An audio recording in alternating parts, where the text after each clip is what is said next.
नमस्कार दोस्तों, TET classes with Sneha में आपका बहुत बहुत स्वागत है। दोस्तों, आज की इस क्लास में सीटेट जुलाई 2024 के लिए एसएसटी ऑनलाइन परीक्षा का पूछा गया क्वेश्चन पेपर लेकर आया हूं और यह क्वेश्चन पेपर ऑनलाइन परीक्षा का है 1 फरवरी 2023 का। और इस क्लास के अंतर्गत हम लोग एसएसटी के 60 क्वेश्चंस को सॉल्व करेंगे, जो कि आपकी परीक्षा की दृष्टिकोण से बहुत ही महत्वपूर्ण साबित होंगे। दोस्तों, यदि आप हमारे चैनल पर नए हैं तो चैनल को सब्सक्राइब कीजिए, लाइक कीजिए, शेयर कीजिए। आइए शुरू करते हैं। यहाँ पर पहला क्वेश्चन है, गुप्त काल के प्रथम कुलिक शब्द का अर्थ है। इनमें से आपको बताना है दिए गए ऑप्शंस में से इस क्वेश्चन का राइट आंसर क्या बनेगा दोस्तों। तो यहाँ पर राइट आंसर हो जाएगा ऑप्शन डी। यहाँ पर सही जवाब बनेगा मुख्य शिल्पकार। इस क्वेश्चन का राइट आंसर हो जाएगा। गुप्त काल के प्रथम कुलिक शब्द के अर्थ की बात करें तो मुख्य शिल्पकार होता है। और ऑप्शन ए में दिया गया मुख्य न्यायिक अधिकारी।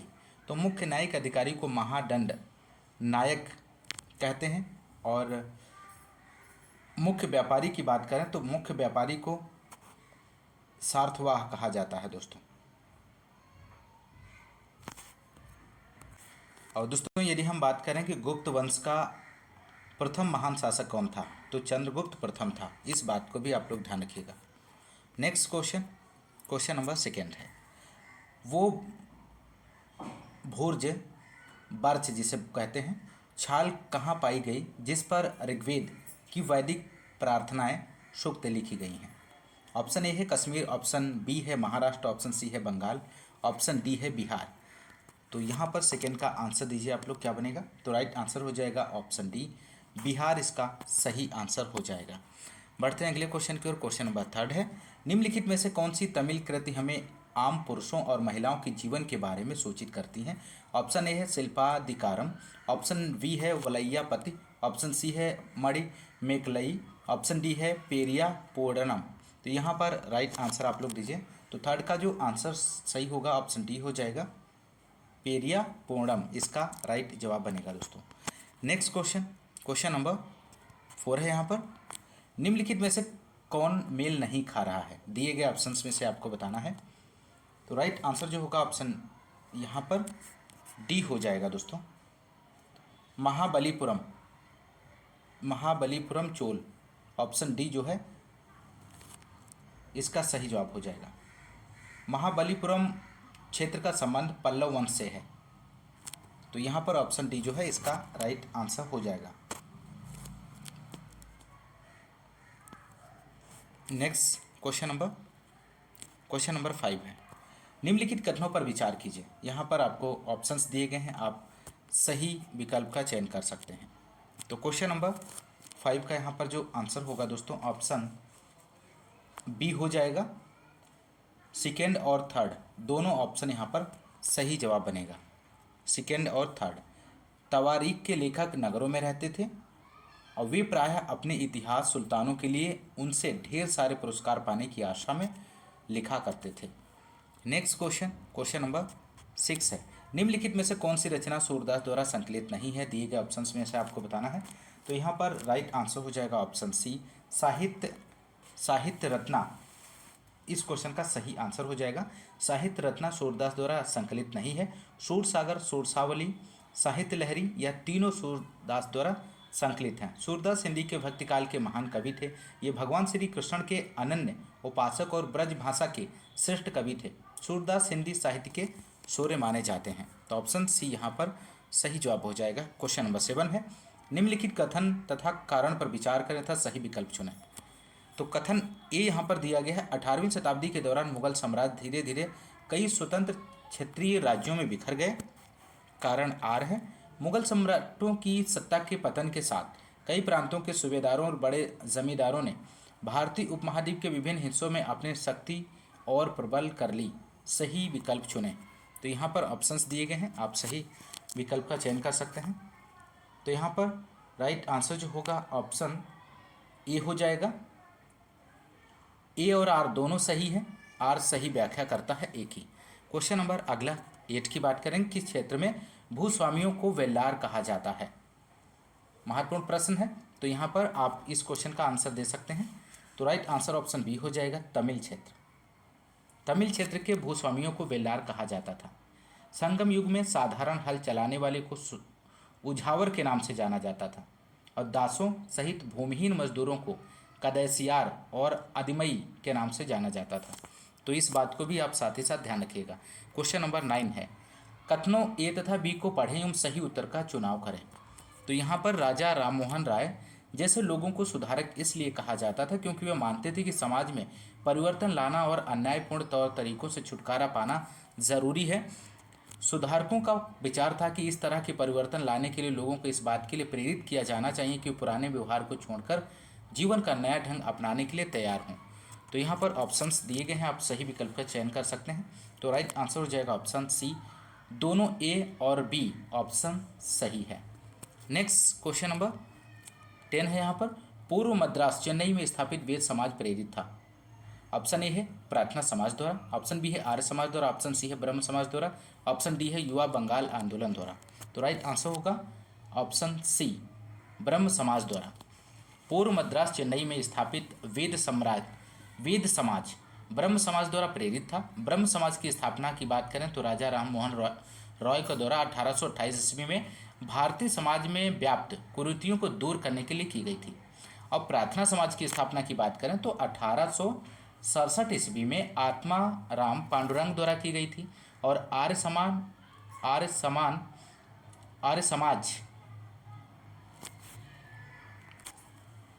समाज एक हिंदू सुधार आंदोलन से संबंधित था जिसकी स्थापना स्वामी दयानंद सरस्वती ने 1875 में की थी। 1875 ईस्वी में की थी। युवा बंगाल आंदोलन की बात करें तो 1826 को इस आंदोलन की शुरुआत हेनरी बिपियन डेरेजियो द्वारा किया गया था और डेरेजियो को आधुनिक भारत का प्रथम राष्ट्रकवि भी कहा जाता है। तो इस बात को भी आप लोग ध्यान रखिएगा। तो राइट आंसर ऑप्शन सी हो जाएगा, ब्रह्म समाज द्वारा। बढ़ते हैं अगले क्वेश्चन की ओर। क्वेश्चन नंबर 11 है, निम्नलिखित कथनों ए तथा आर को पढ़िए और उपयुक्त विकल्प का चयन कीजिए। कथन ए है, ईबी रामास्वामी नायकर और पेरियार मनु संहिता, भगवद गीता और रामायण जैसे ग्रंथों के आलोचक थे। आर कारण है, पेरियार ने देखा कि ये ग्रंथ निम्न जातियों के ऊपर उच्च जातियों और महिलाओं के ऊपर पुरुषों का वर्चस्व स्थापित करने के लिए उपयोग में लाए जाते हैं। तो सही विकल्प का यहाँ पर आपको चयन करना है। दिए गए ऑप्शंस में से इसका राइट आंसर क्या बनेगा दोस्तों? तो यहाँ पर राइट आंसर जो होगा दोस्तों ऑप्शन ए हो जाएगा। ए और आर दोनों सही हैं और ए की आर सही व्याख्या करता है। क्वेश्चन नंबर नेक्स्ट, किस गवर्नर जनरल ने घोषणा की थी कि बहादुर शाह जफर अंतिम मुगल राजा होंगे? ऑप्शन ए है कैनिंग, ऑप्शन बी है डलहौजी, ऑप्शन सी है हॉर्डिंग, ऑप्शन डी है एल्गिन। तो यहाँ पर क्वेश्चन नंबर 12 का आंसर दीजिए आप लोग। तो राइट आंसर ऑप्शन ए हो जाएगा, कैनिंग। लॉर्ड कैनिंग नामक गवर्नर जनरल ने घोषणा की थी कि बहादुर शाह जफर अंतिम मुगल राजा होंगे। 1857 ईस्वी के विद्रोह में भाग लेने के कारण अंग्रेजों द्वारा बहादुर शाह जफर को बंदी बनाकर रंगून भेज दिया गया था। डलहौजी की बात करें तो डलहौजी ने व्यपगत के सिद्धांत को आरंभ किया। हॉर्डिंग की बात करें दोस्तों तो हॉर्डिंग ने नरबल प्रथा प्रतिबंध किया। और ऑप्शन डी में जो एल्गिन दिया गया है, एल्गिन ने बाहसी आंदोलन का दमन किया था। तो ऑप्शन ए यहाँ पर राइट जवाब बनेगा। क्वेश्चन नंबर अगला 13 है, निम्नलिखित में से किस भाषा में केसरी अखबार छपता था? महत्वपूर्ण प्रश्न है। तो 13 का आंसर आप लोग दीजिए, क्या बनेगा दोस्तों? तो राइट आंसर ऑप्शन सी हो जाएगा, मराठी। मराठी भाषा में केसरी अखबार छपता था। केसरी अखबार का प्रकाशन बम्बई से बाल गंगाधर तिलक द्वारा किया जाता था। क्वेश्चन नंबर अगला 14 है, निम्नलिखित में से किस एक्ट से भारतीय संविधान द्वारा काफ़ी संख्या में प्रावधान लिए गए हैं? तो यहाँ पर क्वेश्चन नंबर 14 का आंसर दीजिए, क्या बनेगा? तो राइट आंसर ऑप्शन सी हो जाएगा, 1935 एक्ट इस क्वेश्चन का सही जवाब बनेगा। 1935 एक्ट से भारतीय संविधान द्वारा काफ़ी संख्या में प्रावधान लिए गए हैं। यह एक विस्तृत दस्तावेज था जिसमें 321 अनुच्छेद और 10 अनुसूचियाँ थी और इसमें प्रस्तावना कर अभाव था। और इस अधिनियम द्वारा अखिल भारतीय संघ की स्थापना का प्रावधान किया गया था। और इस अधिनियम के तहत वर्ष 1937, ध्यान रखिएगा, 1937 में एक संघीय न्यायालय की स्थापना की गई थी।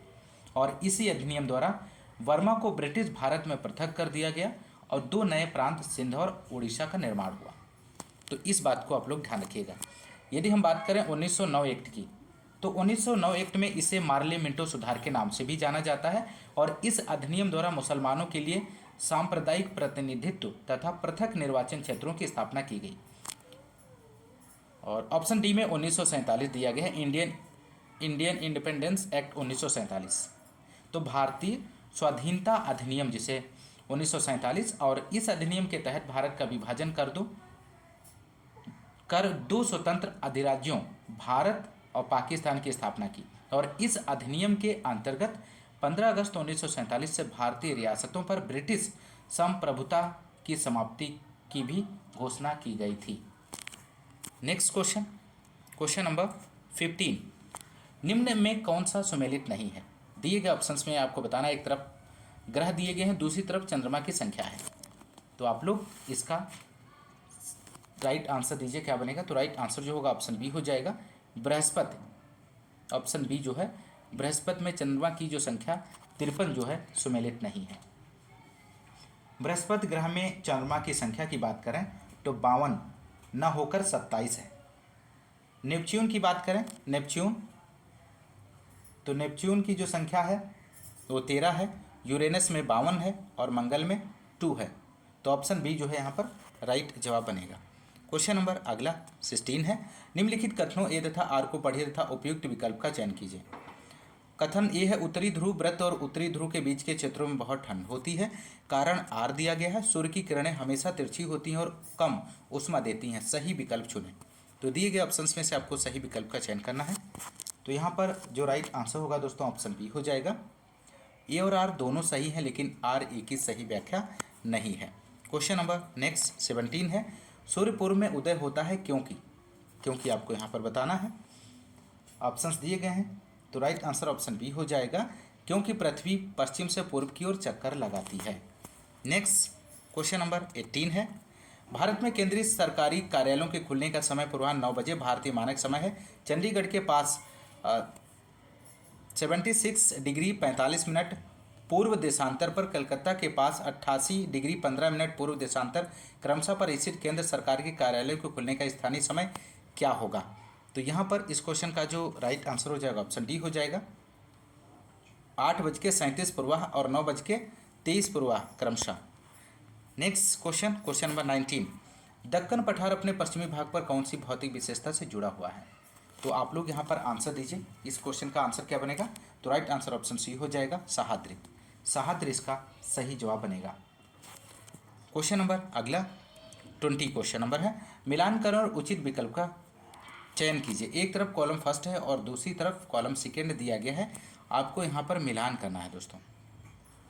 तो यहाँ पर इस क्वेश्चन का जो राइट आंसर की बात करें दोस्तों, ऑप्शन ए संगमरमर, इसका जो मिलान हो जाएगा कायांतरिक शैल, ऑप्शन डी 4 से हो जाएगा। ऑप्शन बी में बलुआ पत्थर है, बलुआ पत्थर का जो मिलान होगा अवसादी शैल से हो जाएगा, ऑप्शन फर्स्ट से।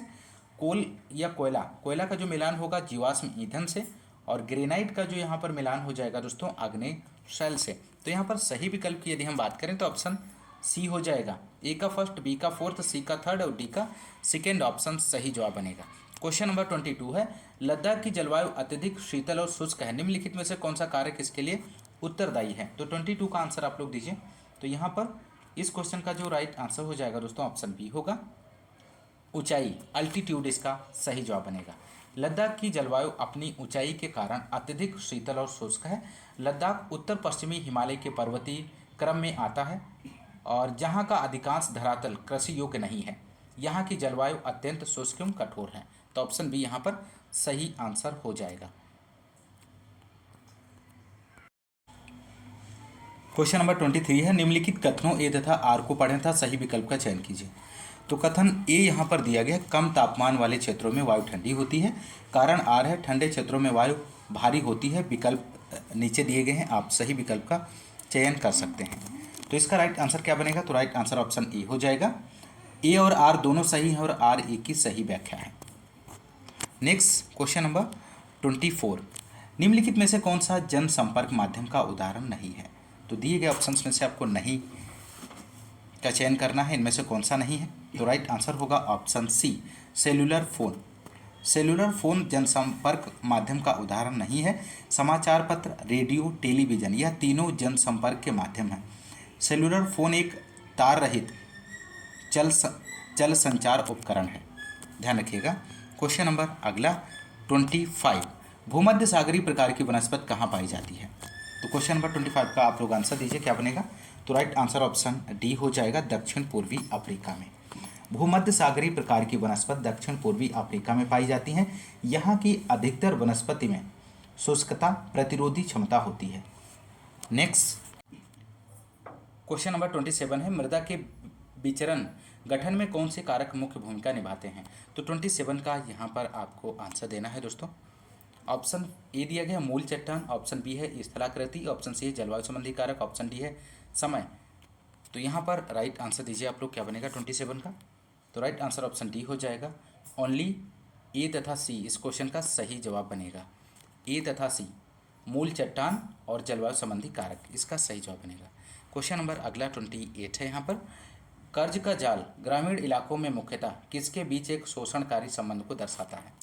तो 28 का यहाँ पर जो आंसर हो जाएगा ऑप्शन बी, छोटे किसान और खेतिहर मजदूर, इस क्वेश्चन का सही जवाब हो जाएगा। क्वेश्चन नंबर अगला 29 है, निम्नलिखित कथनों ए तथा आर को पढ़िए तथा उपर्युक्त विकल्प का चयन कीजिए। अभिकथन ए है, लोकतंत्र में स्वतंत्र संचार माध्यम मीडिया महत्वपूर्ण है। अब आर यहाँ पर दिया गया है, कारण संचार माध्यम मीडिया से प्राप्त सूचना विश्वसनीय होनी चाहिए, ना कि पक्षपातपूर्ण। तो यहाँ पर आप लोग आंसर दीजिए। तो इस क्वेश्चन का राइट आंसर हो जाएगा ऑप्शन ए और आर दोनों सही हैं, आर ए की सही व्याख्या है। क्वेश्चन नंबर अगला 30 है, भारत में सरकार काम करती है किस पर। ऑप्शन ए है वार्ड स्तर पर, राज्य स्तर पर, राष्ट्रीय स्तर पर, क्षेत्रीय स्तर पर, निम्नलिखित में से कौन सा विकल्प सही है। तो 30 का आंसर यहाँ पर हो जाएगा ऑप्शन बी, इसका राइट जवाब बनेगा। बी और सी ऑप्शन सही जवाब बनेगा, राज्य स्तर पर और राष्ट्रीय स्तर पर। भारत में सरकार राज्य स्तर और राष्ट्रीय स्तर पर काम करती है। सरकार कुछ निश्चित व्यक्तियों का समूह होती है जो राष्ट्र तथा राज्यों में निश्चित काल के लिए तथा निश्चित पद्धति द्वारा शासन करता है, और इसके 3 अंग होते हैं, विधायिका, कार्यपालिका, न्यायपालिका। ध्यान रखिएगा। नेक्स्ट क्वेश्चन नंबर 31, कौन सरपंच की तरह कार्य करता है। तो यहाँ पर ऑप्शंस दिए गए हैं। पहला ऑप्शन है ग्राम सभा का सचिव, बी है खंड विकास अधिकारी, अन्य वार्ड सदस्यों द्वारा चयनित चुनाव किया गया एक वार्ड सदस्य, बारी बारी से वार्ड सदस्य। तो यहाँ पर क्वेश्चन नंबर 31 का जो राइट आंसर ऑप्शन सी हो जाएगा, अन्य वार्ड सदस्यों द्वारा चयनित चुना गया एक वार्ड सदस्य, इसका सही जवाब बनेगा। क्वेश्चन नंबर 32 है, लेबर चौक किसे कहते हैं। व्हाट इज ए लेबर चौक।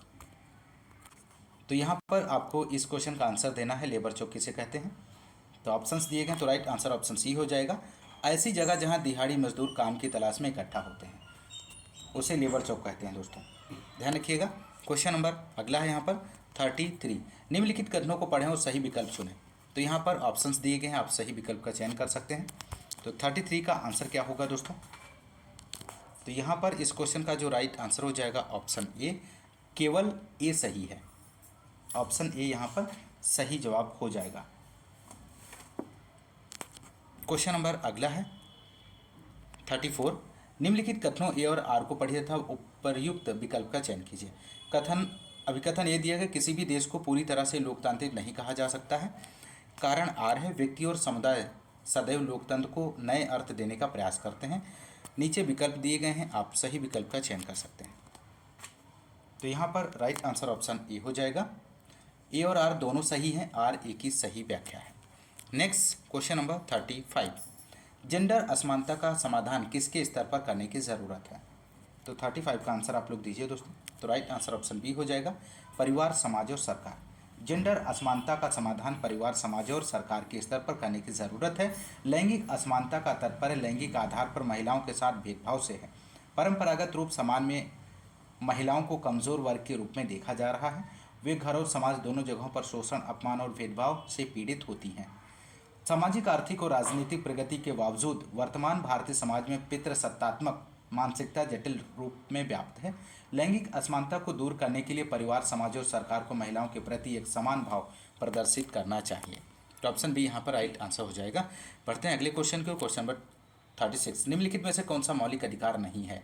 तो नहीं है आपको यहाँ पर बताना है कौन सा इनमें से नहीं है। तो 36 का आंसर यहाँ पर जो बनेगा दोस्तों, ऑप्शन सी हो जाएगा। संपत्ति का अधिकार, राइट टू प्रॉपर्टी, मौलिक अधिकार का हिस्सा नहीं है। तो ऑप्शन सी सही जवाब हो जाएगा। संपत्ति का अधिकार मौलिक अधिकार नहीं है। संविधान के भाग 3 में अनुच्छेद 12 से 35 तक मौलिक अधिकारों का विवरण है। इन्हें भारत का अधिकार पत्र भी कहा जाता है। वर्तमान में संविधान के तहत नागरिकों को मौलिक अधिकार प्रदान किए गए हैं। पहला मौलिक अधिकार है समानता का अधिकार, जिसे अनुच्छेद 14 से 18 के अंतर्गत, और दूसरा है स्वतंत्रता का अधिकार, अनुच्छेद 19 से 22 तक। शोषण के विरुद्ध अधिकार, अनुच्छेद 23 से 24, और धार्मिक स्वतंत्रता का अधिकार, अनुच्छेद 25 से 28 तक। और सांस्कृतिक और शिक्षा संबंधी अधिकार का जो प्रावधान किया गया है, अनुच्छेद 29 से 30 तक। संवैधानिक उपचारों का अधिकार अनुच्छेद 32 में है।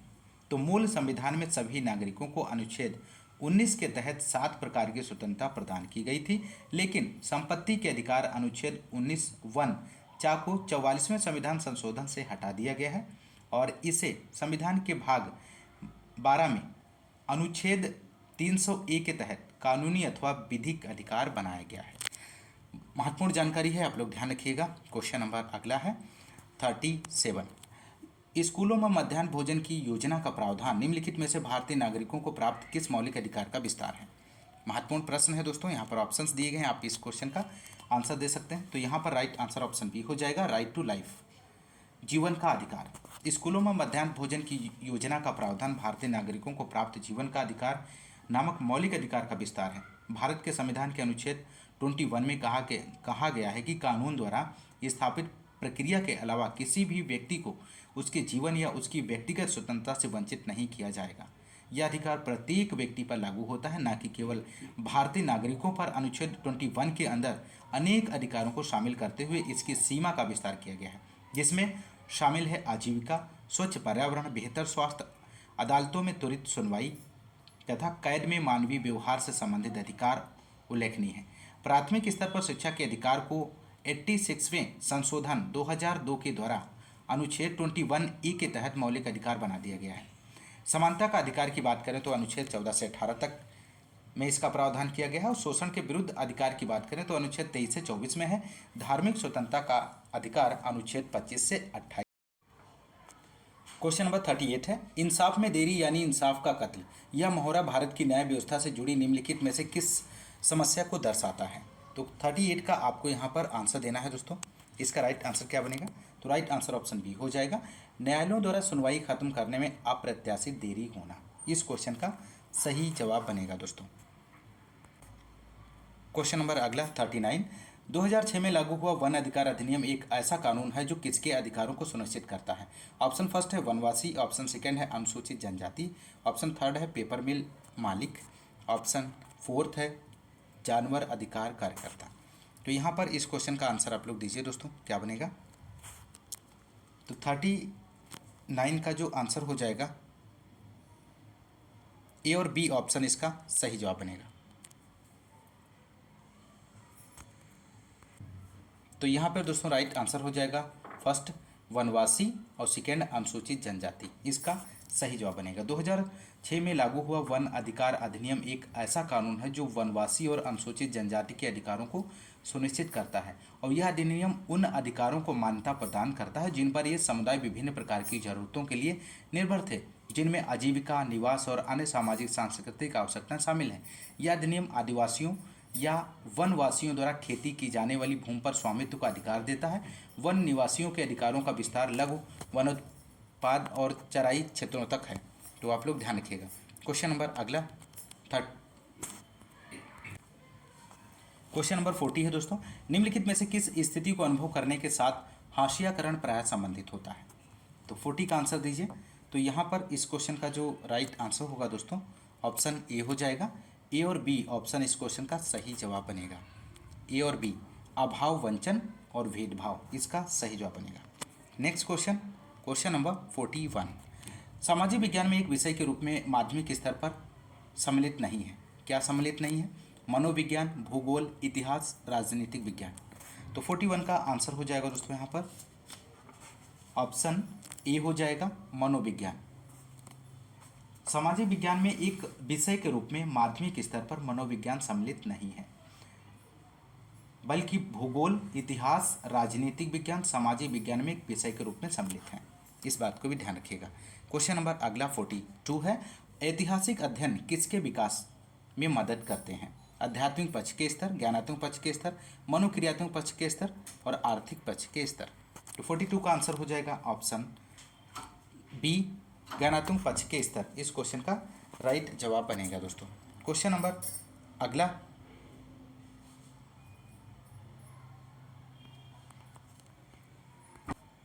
क्वेश्चन नंबर 43, भूगोल की कक्षा में शिक्षक विशेषित क्षेत्रों को ढूंढने के लिए विद्यार्थियों को निम्नलिखित में से संलिप्त करने के द्वारा उनकी सहायता कर सकता है। तो 43 का आप लोग आंसर दीजिए दोस्तों। तो यहाँ पर राइट आंसर ऑप्शन बी हो जाएगा, फर्स्ट, सेकेंड और थर्ड इसका सही जवाब बनेगा। First, second, third. फर्स्ट दिया गया है कुछ विशिष्ट विशेषताओं को पहचानने और रिकॉर्ड करने, और सेकेंड है मानचित्र का अध्ययन करने, और थर्ड है मानचित्र पर सूचना ढूंढने। इसका सही जवाब हो जाएगा। क्वेश्चन नंबर 44 है, निम्नलिखित समस्या समाधान के स्तरों को सही क्रम में सुव्यवस्थित कीजिए। तो 44 का आंसर आप लोग दीजिए, क्या बनेगा? तो राइट आंसर ऑप्शन ए हो जाएगा, थर्ड, फोर्थ, सेकेंड, फर्स्ट इस क्वेश्चन का सही जवाब हो जाएगा दोस्तों। समस्या का सूत्रीकरण और व्याख्या करना, विचारों और विकल्पों को उत्पन्न करना, कार्य योजना बनाना और लागू करना, मूल्यांकन और पुनरीक्षण करना। क्वेश्चन नंबर अगला 45 है, मान लीजिए आप सरल से जटिल उपागम में पाठ्यचर्या को सुव्यवस्थित करना चाहते हैं। नीचे दिए गए उपागम को उपयुक्त अनुक्रम में लगाकर उपयुक्त विकल्प का चयन करें। तो यहाँ पर आप लोग 45 का आंसर दीजिए, क्या बनेगा? तो राइट आंसर ऑप्शन डी हो जाएगा, पहला, सेकेंड, फोर्थ और सेकेंड इसका सही जवाब बनेगा। यहाँ पर परिवार में रहना, पड़ोस में परिवार, बहुत पहले के समुदाय, भारत के वन क्षेत्र। औपचारिक शिक्षा के क्षेत्र में पाठ्यचर्या या पाठ्यक्रम, करिकुलम, विद्यालय या विश्वविद्यालय में प्रदान किए जाने वाले पाठ्यक्रमों और उनकी सामग्री को कहते हैं दोस्तों। तो ऑप्शन डी यहाँ पर राइट जवाब हो जाएगा। क्वेश्चन नंबर अगला 46 है, निम्नलिखित मानचित्रों में से कौन से मानचित्र का आप कक्षा में पृथ्वी की प्राकृतिक विशेषताओं को दर्शाने के लिए उपयोग करेंगे? तो 46 का आप लोग आंसर दीजिए, क्या बनेगा यहाँ पर? तो राइट आंसर हो जाएगा दोस्तों ऑप्शन ए, भौतिक मानचित्र। भौतिक मानचित्र का उपयोग कक्षा में पृथ्वी की प्राकृतिक विशेषताओं को दर्शाने के लिए उपयोग किया जाता है। क्वेश्चन नंबर अगला 47 है, एक सामाजिक विज्ञान की शिक्षिका अपने विद्यार्थियों से उनके अपने क्षेत्र में स्वास्थ्य सुविधाओं की दशा पर जांच करवाना चाहती है। निम्नलिखित में से उनकी पाठ्य योजना में क्या स्थान पा सकता है? तो यहाँ पर ऑप्शंस दिए गए हैं, आप लोग इसका आंसर दीजिए। तो राइट आंसर ऑप्शन ए हो जाएगा, ए और बी दोनों यहाँ पर कथन जो है सही आंसर हो जाएगा, पहला और सेकेंड। स्थानीय स्वास्थ्य केंद्र में भ्रमण का आयोजन, सरकार को गरीबों को स्वास्थ्य सेवाएं क्यों उपलब्ध करवानी चाहिए, इस पर चर्चा का आयोजन। क्वेश्चन नंबर अगला यहाँ पर 48 है, सामाजिक विज्ञान का एक शिक्षक सामाजिक न्याय और हाशियाकरण विषय पर चर्चा करने की योजना बना रहा है। निम्नलिखित में से कौन से सर्वाधिक उपयुक्त अधिगम प्रतिफल है? तो यहाँ पर आंसर दीजिए आप लोग। तो यहाँ पर राइट आंसर जो होगा दोस्तों ऑप्शन सी हो जाएगा, ए सी डी ऑप्शन जो है इस क्वेश्चन का सही जवाब बनेगा।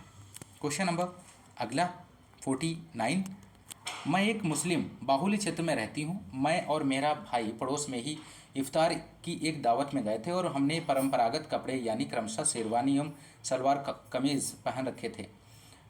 बाद में हमने अपने कपड़े बदलकर जींस और टी शर्ट पहन लिए। आप उस लड़की के वृत्तांत को कैसे देखते हैं? तो यहाँ पर ऑप्शंस दिए गए हैं, आप इसका सही आंसर का चयन कर सकते हैं दोस्तों। तो राइट आंसर जो होगा ऑप्शन बी हो जाएगा, ए और सी ऑप्शन इस क्वेश्चन का सही जवाब बनेगा। ए और सी, पहला और थर्ड। कपड़ों को पहचान के निशान के रूप में भी देखा जा सकता है। थर्ड है कपड़ों को आराम के लिए और मौके के अनुसार पहनना चाहिए। नेक्स्ट क्वेश्चन नंबर 50 है यहाँ पर, निम्नलिखित में से किन प्रश्नों से छात्रों के आलोचनात्मक विवेचन को प्रोत्साहन मिलता है? उपयुक्त विकल्प चुनें। तो यहाँ पर आप दिए गए ऑप्शंस में से सही विकल्प का चयन कर सकते हैं। तो इसका सही विकल्प क्या बनेगा दोस्तों?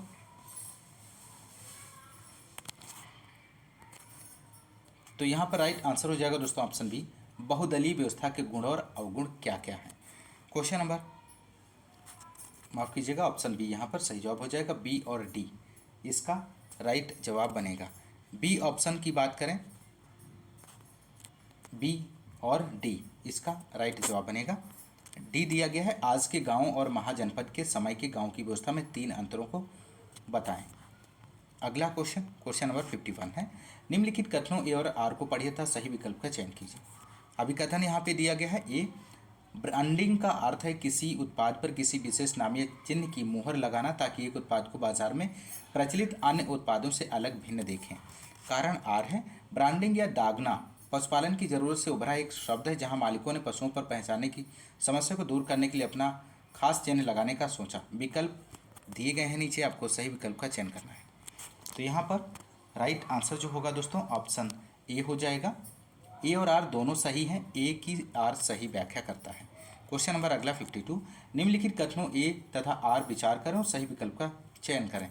तो कथन ए दिया गया है दोस्तों, सामाजिक विज्ञान सामग्रियों के विकास का विकेंद्रीकरण करने की ज़रूरत है जहां शिक्षक विद्यार्थी और समुदाय के सदस्य अपनी वास्तविकताओं को प्रस्तुत करें। कारण आर है, विकेंद्रीकरण विभिन्न क्षेत्रों और सामाजिक समूहों से आए विद्यार्थियों को जिन सामाजिक विज्ञान पाठ्यचर्या सामग्रियों के साथ वे काम करते हैं उनके साथ जोड़कर देखने में सबल बनाता है। तो विकल्प नीचे दिए गए हैं, आप सही विकल्प का चुनाव कर सकते हैं। तो इसका राइट आंसर क्या हो जाएगा दोस्तों? तो यहाँ पर राइट आंसर होगा दोस्तों, तो ऑप्शन ए यहाँ पर राइट जवाब हो जाएगा दोस्तों। ए और आर दोनों सही हैं और ए की आर सही व्याख्या करता है। क्वेश्चन नंबर अगला 53, निम्नलिखित कथनों ए तथा आर पर विचार करें और सही विकल्प का चयन करें।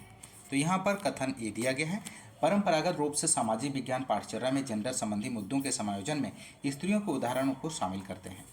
कारण आर है, किसी भी ऐतिहासिक घटना और समकालीन मुद्दों की चर्चा में स्त्री परिप्रेक्ष्य को एकीकृत करने की आवश्यकता है। तो यहाँ पर विकल्प दिए गए हैं, आप सही विकल्प का चयन कर सकते हैं। तो राइट आंसर ऑप्शन ए हो जाएगा। यहाँ पर ए और आर दोनों सही हैं। क्वेश्चन नंबर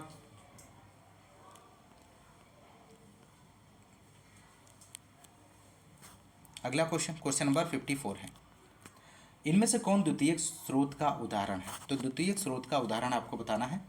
तो 54 का जो आंसर होगा दोस्तों ऑप्शन ए हो जाएगा। यहाँ पर option A, only A option जो है इसका सही जवाब हो जाएगा, विद्वानों की पत्रिका है। क्वेश्चन नंबर अगला 55 है, माध्यमिक मिडिल स्तर पर स्वतंत्रता संग्राम के ऊपर एक परियोजना करने के लिए निम्नलिखित में से कौन सा न्यूनतम रूप से अनिवार्य हो सकता है? तो 55 का जो आंसर होगा दोस्तों यहाँ पर आप लोग दीजिए, इसका राइट आंसर क्या बनेगा?